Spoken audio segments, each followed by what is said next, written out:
What is up? Jake with Musician on a Mission. Today we've got another video from our friends over at mastering.com. Let's dive in.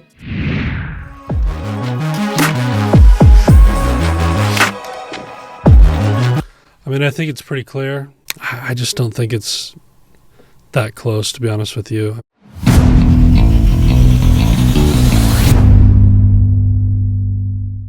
Hi, I'm Caleb from Mastering.com. If you're a subscriber, welcome back. If you're new, welcome.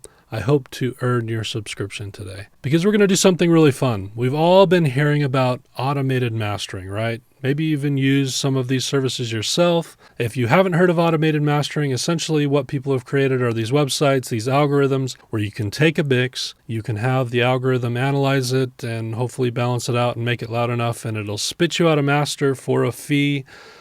I've heard some people say it's good enough. I've heard other people say not so much. I say there's only one way to find out. Let's do it together right here, right now, live. Essentially what I want to do today, I'm going to go over to the Landr website. I'm going to order a master. We're going to take that, put it in our pocket, and then I'm going to throw that same mix into a mastering session. I'm going to walk you through exactly what I would do every step along the way, and then we'll compare them. If Landr's better, you can comment below and let me know that Landr's better. If I'm better, you can let me know. I hope you enjoy it. Let's get started. First things first, let's go to Landr.com. And I've already set up an account and put credit card information in so that we could streamline this a little bit. But let's just go ahead and log in. I haven't used this yet at all. So we'll just experience it together. If you've not done this yet, we can figure out what this is all about right now. All right, so it looks like, okay, I can just drop a track right here. Yeah, that's all it takes. So let's go ahead and take this track I have ready. This is a pre-master. It's just a mix. And this is of it's called Sega Beat for Landr. I'm going to go ahead and drop that in there. It's called Sega Beat for Landr because several years ago when it was quarantine and everything like that, we got really bored and one day decided to hack into the synth engines on a Sega Genesis and get the sounds off of them and make a song or a beat out of it. And so it has a little FM synth in there and another little synth you can actually pull sounds off and use. So that was kind of fun. So anyway, I've uploaded that, and now it looks like it's treating dynamics. It's built a mastering chain in there.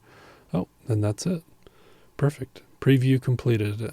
Listen. Well, I actually don't really want to listen. Can I? Nope. I have to click on this. So, all right. Okay. So it doesn't make you listen. There's a play button. We could listen. It could let you toggle between original and master. You could volume match. That's nice. Looks like Landr or a reference to compare them, and then it gives you some style options. I think for the sake of this, we'll probably just go, what it's recommending, balanced and medium. That sounds good to me. And great. Let's go ahead and create the master. Okay, so it gives you an option. You can get an MP3 or a wave or an HD wave. I think wave's just fine. Industry standard. All right, now they want some money. So it looks like you can do monthly subscriptions, so $7 to $10, $19, $25 a month.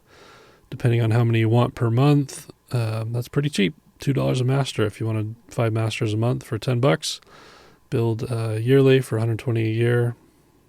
Or you can go on the go 5 masters for $45, 10 for $79, or 1 master. That's what we want. 1 master for $10. Yeah, we want the minimum here. So we're going to go ahead and just choose the 10, but they do have some other options there if you're interested in that. So let's go ahead and buy that master. Just go ahead and confirm this order. I've already put all my information in, so we could skip through this part and make it quick. $10, no problem. All right, looks good. I have 1 credit, and it looks like it'll kick out a wave for me here if I do this. So, okay, well, this looks like the preview. So that's ready. Don't want to listen to that, and it's mastering it again for some reason. I'm not sure. Maybe the other one was just a preview, and this is the real deal. So I'm going to go ahead and skip ahead, and I'll be right back. I don't want to make you listen through this or wait for this again. So, all right, just like that, it's done. Looks like it's all mastered now, and I can just go ahead and download it. It's pretty simple, honestly. That was a pretty easy process. If this was really, really good, I could see myself using it. So very painless to go through, really cheap to use, a nice interface, nice looking website. So good job on that, at least Landr. So all right, next, let's go ahead and open a mastering session, and let's throw in the beat that the master Landr just did, and we'll just go ahead and mute that. I don't want to listen to it. Again, I want to go into this totally blind, and so let's just go ahead and mute that for now. And then let's also throw in the pre-master up here, and I will go ahead and just master that. I want to walk you through the whole process, just exactly what I would do if I was sitting down to master this. We're going to work pretty quickly because that's what you do with mastering. But yeah, let's just dive right into this and see what it needs. So the first thing I want to do is just really give it a good listen. I just need 5 or 10 seconds to just listen. I'm going to actually listen on my good speakers, and so that means I'm going to mute.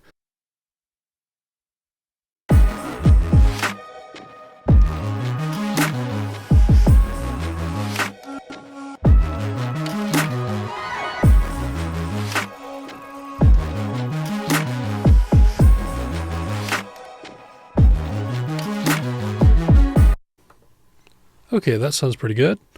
Sounds pretty good already, honestly. It's pretty well balanced. I think we won't have to do too much on this. Yeah, so let's just dive right in. The first thing I want to do, I actually have it running out an I/O channel, and that's just running into my solid state logic, the Fusion over here. And all I'm doing on this is just adding a little bit of vintage drive. So just adding a little bit of saturation. And then I want to go ahead and maybe add a little bit more saturation here. So just reach for the Saturn, which is just a really nice saturation plug-in here. We'll probably need a little bit less because we already have some going on there. And then we're going to go and reach for the Pro Q2. I have the Pro Q3. I just need to install it. And we're going to roll off right around probably 30. Let's go 33. And we'll just do a low cut here, pretty sharp. And this is just to kind of cut out some of the low-end stuff that isn't going to help the track very much. It's not stuff you're going to hear very much of. So we'll go ahead and do that. That'll free up some sonic energy. And then, yeah, I'd love to really just add a little bit more low-end to this thing. So we're going to pull up the trusty old Pultec, the EQ-P1A, and let's add a generous amount, a little bit of attenuation as well, right at about 60 full bandwidth there. And let's listen to that really quick.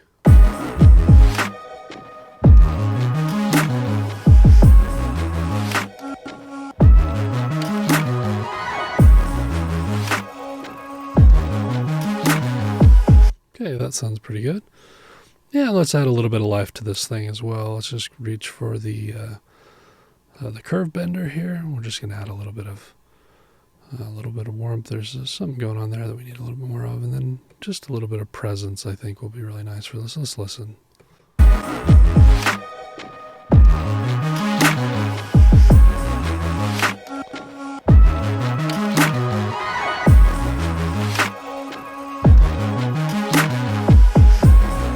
Sounding nice. Let's go ahead and let's throw some high end in there as well. I just need something to make it really have some nice air up at top. Let's go with the clariphonic. Always a good choice here. Yeah, we'll probably go to the open setting, just a little bit of that, and definitely add some soak up above 16K or so.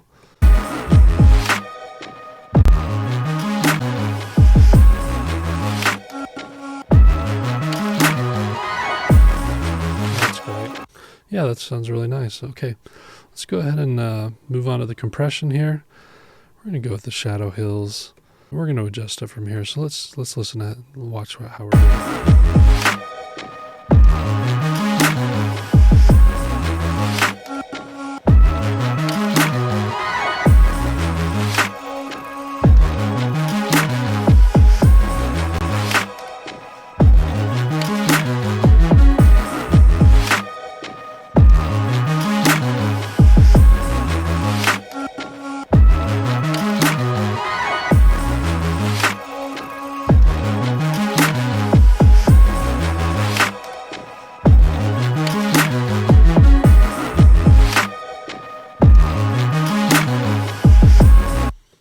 that sounded pretty good. Just light compression on there, not too much for sure. And we'll just go ahead and pop over to our limiter. We're getting close to done here already. We'll just add maybe 3 dB on here and just see where we're at.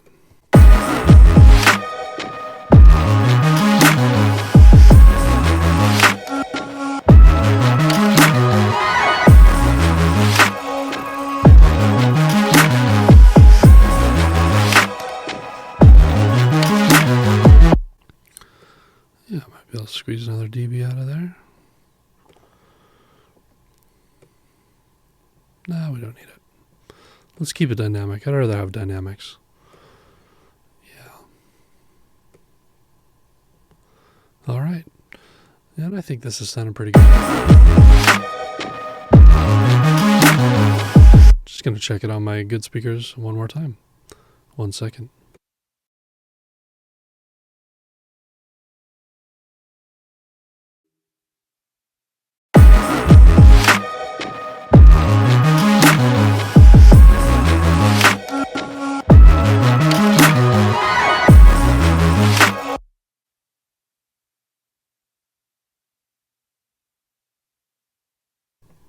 Yeah, that sounded really nice. Okay, well, moment of truth. I think that was a lot of fun to master. We moved through it pretty quick, but to be honest with you, that's kind of what you do with mastering. You train and train and train to get to the point where you can actually just come in with really objective ears. I trust my room. I trust my ears. It doesn't take me very long to kind of perceive what's going on, diagnose the issues that are going on.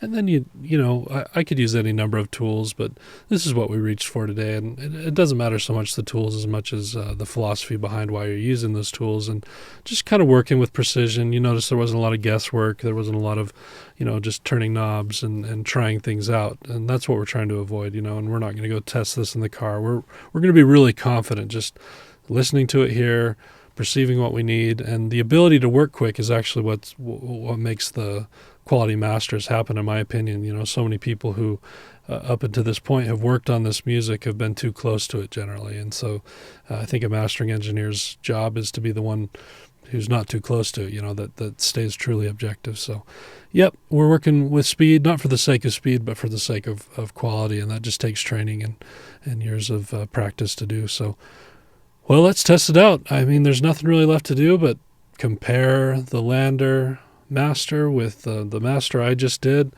and just see what they did. I have no idea what it's going to sound like. But yeah, I'd love to compare them and y'all can see what you think as well. So let's go ahead and unmute this guy, and we're just going to put the solo on. So we'll just start with the Landr one and listen to what they did.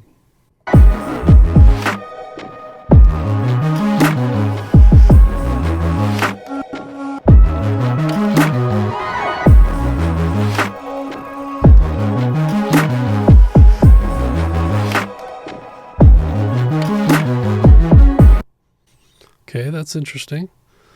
Let's go back to here and listen.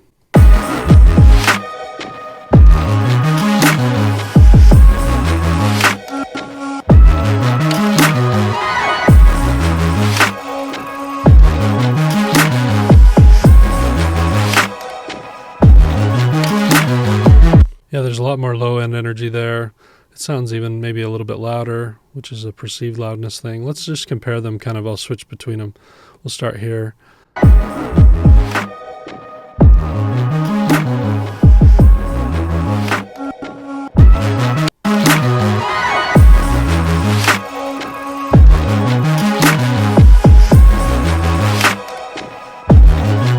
Oh yeah, that's a lot nicer.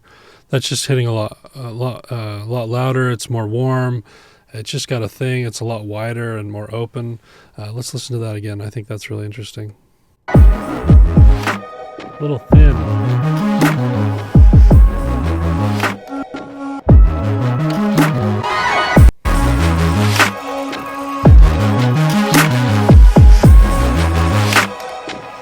One more time.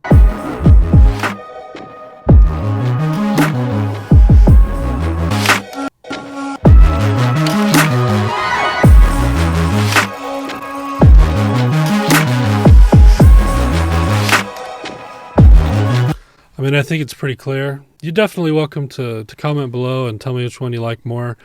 I just don't think it's that close, to be honest with you. I mean, the Landr one, it sounds okay. Don't get me wrong. It sounds decent. I think it's missing what I think a robot would miss, which is like understanding the heart of the song. You know, this needs to be pushed a little bit and driven and saturated, and those are choices you would only make if you were kind of knowing that that's what you could do with this type of song. I feel like mine for sure has a more energy, it has more life. It's hitting harder, even though the RMS levels are the same, and so you're getting that little bit more loudness, even though on the meters it's the same. I guess my thing is if you're going to spend, months or years working on a song, why would you get to the last point and then have a robot do it that you couldn't communicate with? I mean, so much of what we're trying to do is actually add the humanity back into the music process. And I think what you do when you work with a human being is you can express yourself, you can express the ideas or the sonic ideas behind what you really want to accomplish with that piece of music. And I think that's what's cool about the human interaction. And I think if I had been working on something for so long, it's my baby, I love it, I put all this time and energy and money into it, why would I skimp on the last step? I think a lot of people don't understand that mastering is such a huge step in making stuff really stand out and pop. And even though, you're hearing, it's like a 10, 15, 20% difference between the Landr one and mine, but sometimes that's the difference between getting heard and not getting heard, getting on a playlist, not getting on a playlist, getting a license deal or not getting a license deal. If you're someone who's in the journey, you've kind of been going along with your productions and you've been learning engineering and production and mixing even, and you've gotten to this point where you feel like you're 10, 15% away. Click the link below, check out mastering.com. Mastering.com is a place where we educate engineers to be industry standard Grammy award-winning engineers. A lot of that we do through the process of teaching mastering, which isn't something you can fake. It's something you have to train for.